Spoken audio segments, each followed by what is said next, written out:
Hi everyone, Jeff Scholes here from Bespoke Training Solutions. We've recently ran a 2-day R03 workshop for 12 candidates who are at various stages of preparing for their R03 exam.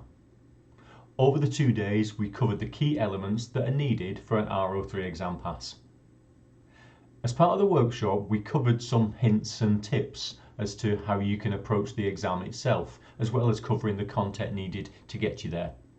So in this video, I just want to recap some of those hints and tips and maybe add some new ones that we didn't mention in the workshop. The first thing that I want to talk about is the exam itself. We definitely covered this on the workshop, but one of the key pressures of R03 is the time you've got available.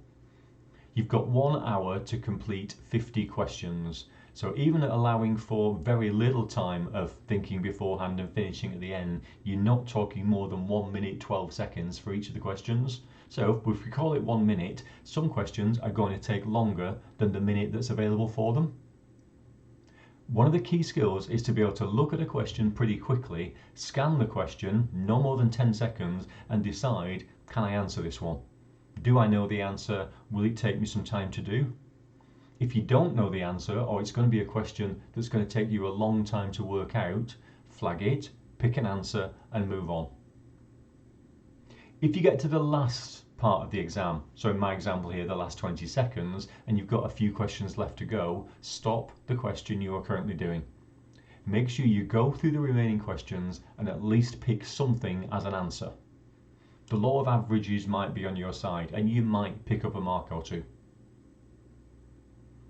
There are instances when the system crashes or freezes. I've sat quite a few RO exams and this has happened to me a couple of times. One thing I would say is don't panic. We're dealing with technology here. This can and does happen, particularly as we're dealing with the internet to sit the exam in a lot of instances. What I would say is the system is clever enough to know where you left off, and from what we've seen so far, gives you the time back that you had available. You might need to call the help desk, you might need somebody to help you, but what I would say is during that period, at least gives you a bit of reflection time. You can think about where you've got so far, the answers that you put to questions while it's being stated, and then start again with the exam. But the system usually gives you the time back that you've got available. For calculation questions, the important thing is to make sure that you've got a process that you know and can apply for each of the calculations. So practice this in advance. Make sure you know all the steps in the process for each of the calculations. So for example, with income tax, is the personal allowance correct? Do I need to expand the band? Have I categorized the income, etc.? For IHT, have you timelined all the transactions in lifetime? Has the annual exemption been used? Have you made sure that you're using the lifetime transfers first to use up any available nil rate band on death? What about wordy questions? Certainly in R03 we've seen a lot of questions that appear to have a lot of words in them. My first tip would be there will be some content in the question that you probably don't need to arrive at the right answer. So please, if you get a wordy question, look at the last sentence first. Look at what the question is asking you to do so that you're very clear on the task. There is no point you looking at every word in a question and thinking, is that relevant? Is that relevant? Until you've looked at the task that you're going to be asked to do. Make sure you view wordy questions as positive. Now what I mean by that is we get a lot of people talking to us saying they don't like long wordy R03 questions. Try turning that on its head. Wordy questions can work to your advantage. All the words in there are guiding you towards the correct answer, and the examiner has put them in there for a reason. So consider the use of each of the words. There will be some questions that you just don't know the answer to. It's as simple as that. With those questions, eliminate what is obviously wrong.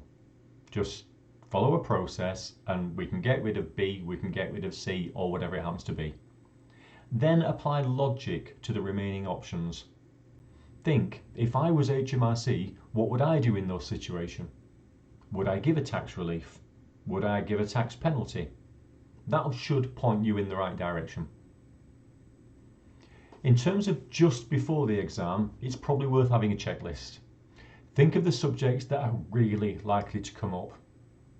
And you might not be able to see them on the slide behind me, but I'm thinking things like income tax, capital gains tax, IHT, trust, investments. Absolutely, you need to know your investments, particularly things like bond withdrawals and surrenders.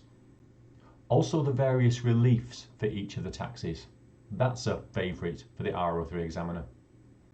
The CII give you an indicative content document that we mentioned in the workshop. Grab that and use it as a tick list for making sure you've covered all the key subjects. In terms of pre-exam practice, I think this is key with each of the R03 exams. You need to get as many past papers and practice questions as you possibly can. As you go through the questions, make a note of the things that you tend to forget or get wrong when practicing.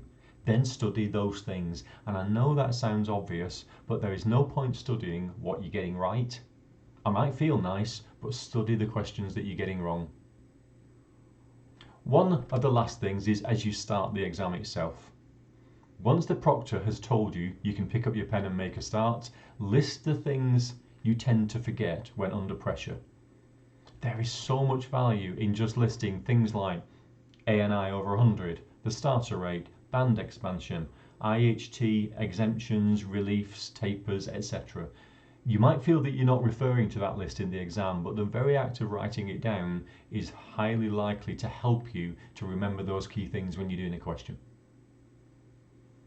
And that's it in terms of the tips I want to give at this particular stage. What I would say to the people who attended the workshop is thank you for your enthusiasm and for your engagement during the 2 days. It's a heavy couple of days. Let us know how you get on. We really want to know, and good luck in the exam, guys.